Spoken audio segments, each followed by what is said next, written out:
From the Illinois State Capitol Rotunda, Capitol Bureau Chief Mark Maxwell is asking the tough questions. This is Capitol Connection. Welcome to Capitol Connection. I'm Mark Maxwell reporting from the Illinois State House on this Sunday, June 28. With our state legislature sidelined during summer break, it was our elected officials on Capitol Hill in our nation's capital that picked up the baton as they continue to wrestle and grapple over ways to deliver relief during this era of the coronavirus, but also trying to find ways to enhance police accountability after the death of George Floyd in Minnesota. Now, a showdown in the U.S. Senate as they pick up the bill passed out of the House. All of Illinois' members of Congress voted along party lines in a vote on Thursday night to pass the Justice in Policing Act. This is about police accountability. This is about modernizing what policing in the 21st century should be like. I think it responds to most of the demands of protesters across the country, which are representative of America's diversity and a recognition of the urgency to modernize essential laws that have to do with assuring that there is no more police profiling, that antiquated methods of policing are ended, and that everyone will feel protected by police bodies across the country. Congressman Darin LaHood joins us now from his offices on Capitol Hill. Congressman, good to see you. I want to start with asking you about a new report that came out just this week, Thursday, from the Government Accountability Office. It says that in that big wave of COVID-19 relief that went out across the country, 1.1 million dead people got about $1.4 billion in relief. Your reaction to that, and I expect you'd like to see something different should there be a second round of stimulus or of funding coming from Congress? Well, I think we have to react accordingly to where the country's at. And obviously there are different parts of the country that are reopening quicker than others. There are spikes around the country. But as we look at the next stimulus package, which I anticipate will happen sometime in the middle of July to the end of July, listen, we always have to be concerned about how much money we're spending. We've already spent over $3 trillion, put that on the proverbial federal credit card. So we're now up to over $25 trillion in debt. So listen, I'm open-minded on money for our cities and municipalities. I'm open-minded on businesses that have been disproportionately affected to have some of that money. I'm supportive of more testing where we can do that. But I think we got to be careful about continuing to spend money when we haven't spent the money that we've allocated already. And secondarily, I think the most important program for my district has been the PPP program, Paycheck Protection Program. It's been a lifeline to our small businesses. I think it's worked very effectively. And I think that's something we ought to look at again. How do we help our small and medium-sized businesses? Before I want to ask you about the PPP program in just a moment, but just to get a clear answer from you on this, do you agree with President Trump that individuals should get a second stimulus payment if it's $1,200 per person roughly, or do you support that idea? Listen, I guess I'm open-minded on it, but I'm not convinced that's the right approach to take, is just to give money to people. Again, that cost us about $400 billion in the first CARES Act. I want to look at that proposal very carefully. I have a lot of people in my district that didn't think they ought to get the money and that individual cash. So again, we got to think fiscally responsible here, and we got to figure out what's the best appropriate use of federal dollars. So I'm anxious to look at that, see how much money we're talking about, but I have concerns about continuing to go into debt federally. Mm-hmm.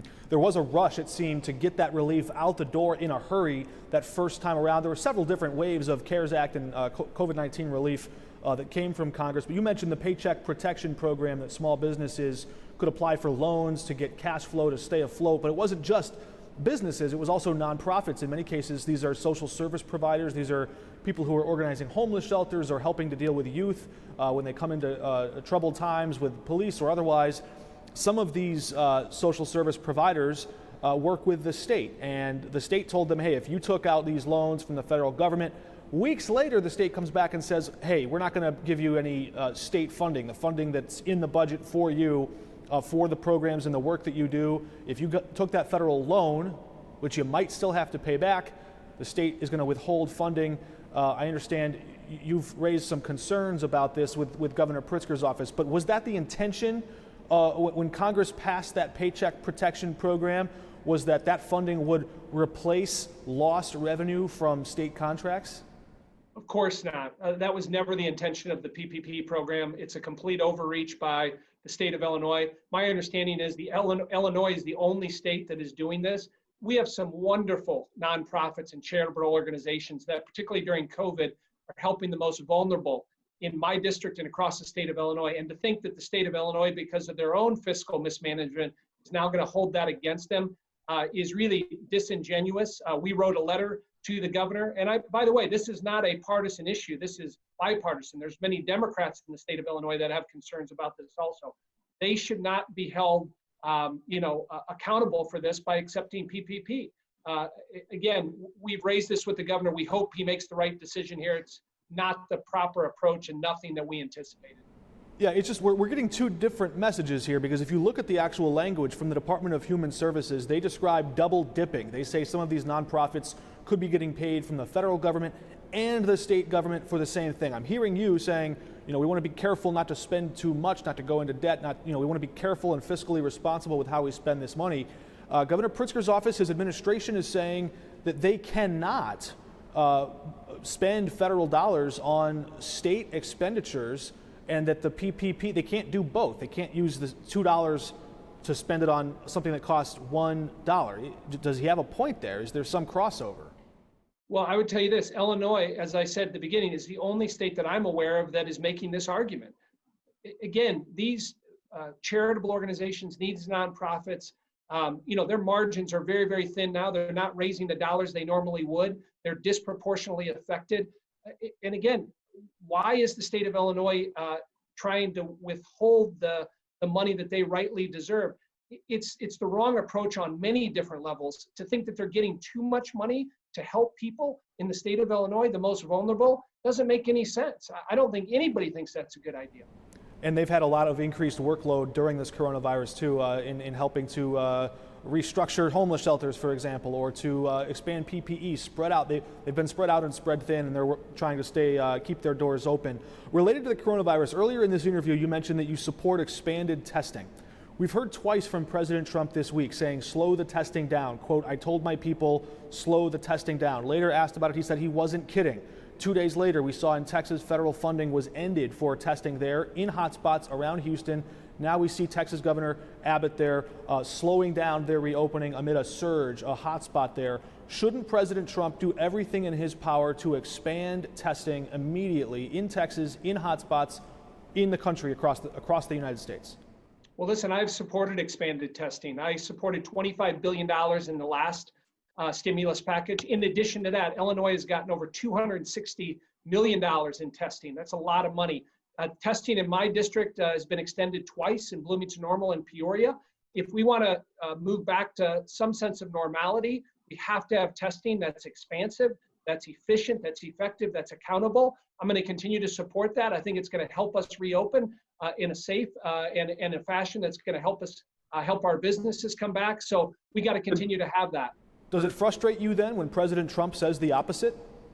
Well, listen, I look at my own district. I look at the state of Illinois. We have plenty of testing. We've worked well with the state on testing places around. I'm going to continue to support that. Right now, I don't know that there's more money that's necessary after the $25 billion. Let's spend that money. Let's see how it gets implemented. But I think thus far our testing has been fairly robust. But the other thing we have to do is figure out, we got to get testing that comes back quicker and continue to use the best technology that's coming out from companies like Abbott and others. Yeah, we're also dealing and looking at this debate over policing, police reform and accountability. A lot of Democrats said, and Republicans agreed, that some of the language in both different plans, the Democratic version and the Republican version, say a lot of the same things, but Democrats require police to do things when Republicans sort of recommend they do it. There's a difference. It seems Republicans are taking a softer stance on forcing police accountability and just recommending more reporting. Is that a fair assessment? And why the reluctance to get tougher with bad cops? Couple things on that, Mark. I spent 10 years as a state and federal prosecutor, much of that in the state of Illinois. The vast majority of police officers and sheriff's deputies and state troopers and federal law enforcement that I've worked with are quality people in it for the right reasons. But let's remember a couple things. In the state of Illinois, we've already banned chokeholds. In the state of Illinois, we've already set up a database that tracks bad police officers. Many of these issues ought to be decided on the local level. And we've done that in the state of Illinois. That's one approach I would take. But I will say this, it is a poison pill, and the Democrats have included this in their bill, and they're well aware of this. To get rid of qualified immunity for police officers doesn't make any sense. You're not going to have anybody wanting to go into law enforcement if you grant qualified immunity. In Illinois already, if you want to sue the city of Springfield or the city of Springfield Police Department, you can do that. There's a civil remedy there. Nobody is going to go into law enforcement if you get rid of qualified immunity. So that's the biggest mistake the Democrats have made in doing it. It'd be like telling prosecutors you don't have qualified immunity to go into court, or you're going to get sued every case that you prosecute. Well, how do we know that that's true? And perhaps this is apples and oranges, but I mean, we don't have a shortage of doctors necessarily lining up to go into the medical field. They could face malpractice lawsuits. What's the difference? The difference is police are out every single day looking out for the safety of our communities. By the way, Mark, I talked yesterday and today to the 9 police chiefs in the largest cities in my district. Not one of them thinks getting rid of qualified immunity makes sense. And the police unions don't think that either, and the sheriff's deputies don't. So I can just tell you, in downstate Illinois, they will tell you to a person, they're not going to have anybody go into law enforcement if a police officer that does a traffic stop is going to get sued civilly the next week and have his personal property, whether it's his house or other things, in jeopardy. There's plenty of remedies to do that. That's the first thing. Second thing, the Democrats' insistence on getting rid of no-knock warrants doesn't make any sense. Right now in the state of Illinois, we have a judicial oversight process. When you go get a warrant, and I've done this plenty of times as a prosecutor, you give the facts and evidence to a judge. The judge reviews that, makes a decision whether there should be a no-knock. So we have plenty of provisions in place to protect that. We don't need to get rid of that at the federal level, and that's what this bill does. Take those two things out. There is 70% of this bill we can agree on. We ought to put in place new standards. We ought to have a national database on police officers. We ought to get rid of chokeholds on the federal level. But the Democrats, unfortunately, want to make a political issue out of this instead of getting good policy in place.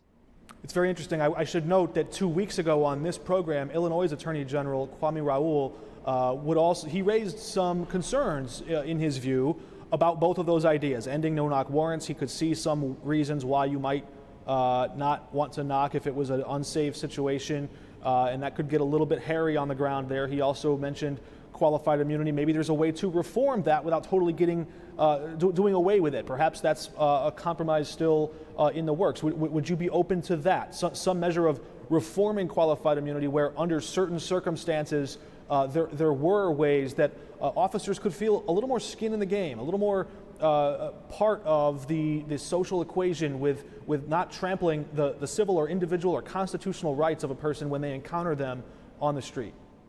Well, listen, I'm happy to look at any proposals. Right now, the Democrats, it's take it or leave it. That's their approach. They want to make a political issue out of this. I would also raise the point, last weekend in Chicago, we had, 16 murders and over 70 shootings. And the same folks in Congress here, my Democrat colleagues that are advocating for getting rid of qualified immunity and getting rid of no-knock warrants are the same ones that want to defund police. And again, I think that's the wrong approach. If Minneapolis wants to defund their police, they ought to be able to do that at the local level. I go back to my point, Mark. If the citizens of Springfield or Peoria or Bloomington Normal or folks in my district want to make changes to their local police department, they ought to be able to do that on their own. Go to their local city council. They can make those decisions. But again, when we look at the violence that's occurring in places like Chicago, this is the last, I think, this is the last thing we ought to be looking at is defunding police or taking away qualified immunity or no-knock warrants. This is also an election year. A lot of eyes are watching toward November. We just saw some interesting news developing this week. Ted Cruz's former pick to be VP, should he have won the nomination in 2016, Carly Fiorina, you might remember her name. She said she's voting for Joe Biden. Your father has also said he's supporting Joe Biden's campaign for presidency. What kind of a president do you think Joe Biden would make?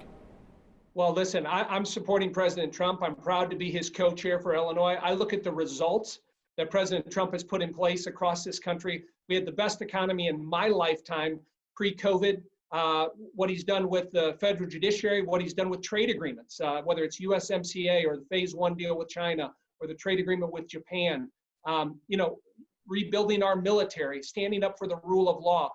President Trump has real results, and I know he's going to talk about that, and we are between now and the election.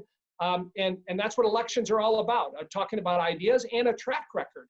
And I think the President Trump is best equipped to get us back on track and rebuild this economy and get us through COVID. But I didn't hear an answer to the question, which was what kind of a president do you think Joe Biden would be? Do you think he would be a capable, respectable executive of the United States? Well, I look back over 40 years of Joe Biden being in Washington, D.C., and I look at what are his accomplishments? What has he done?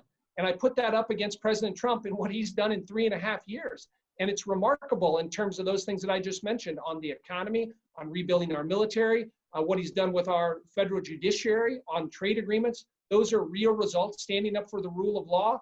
Those are things, and I would put that track record up against Joe Biden. But listen, we've come through a pandemic that we're still in now, we're coming out of. We've had unrest in the country. And so, these will be the issues that people will be focused on when they go into the voting booth.